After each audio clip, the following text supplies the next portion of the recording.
It's a big and historic day on Capitol Hill regarding the Epstein files. The House of Representatives will be voting on the Epstein files. 9/11 is the day of the most horrific terror attack in human history, and now it is revealed that it could have gotten much worse.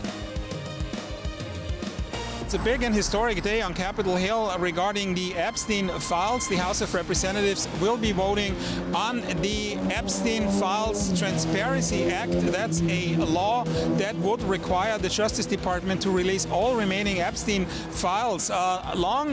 It was fought by US President Donald Trump. He did not want to see this resolution pass. For many weeks and months, he has pressured the Republican Party, his own party, to walk away from this vote. Then only on the weekend he changed course and he said he wants Republican vote for it now. He seems to have realized that this is not a winning issue, that he will have to face enormous defeat because it was expected that many Republicans would vote for it anyway. So now Donald Trump seems to try to own the story, to be on front of the story, because he couldn't prevent it. The day started with emotional testimonies by victims of Jeffrey Epstein. Dozens of them were standing in front of the Capitol and telling their horrific and emotional stories, and also showing pictures at the age when they were recruited by Epstein or Ghislaine Maxwell. The younger victims were 14 years old, some were 15, some 16. All of them, of course, not a legal age.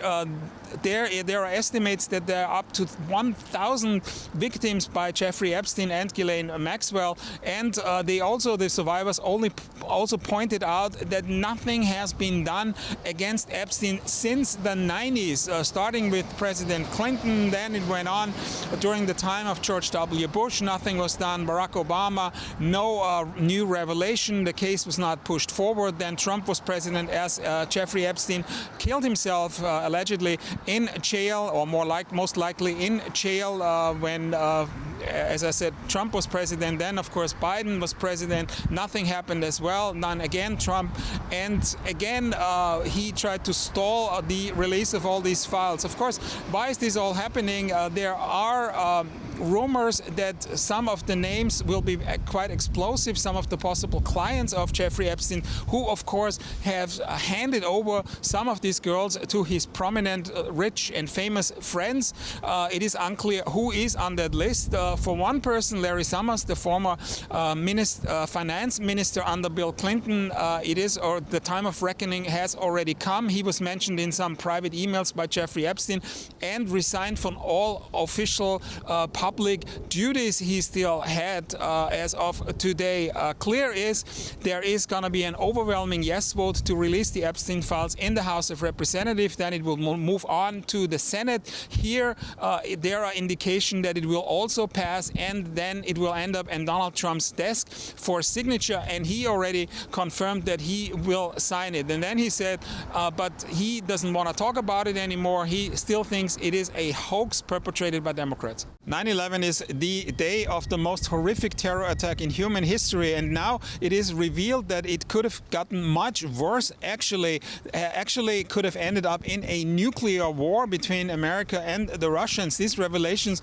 come from a former military official who was on duty at that time, and it all of a sudden became obvious that George W. Bush, the American president at the time, has put the nuclear arsenal on full readiness, practically readying nuclear missiles as well in silos on the ground, in airplanes, and also nuclear submarines around the globe.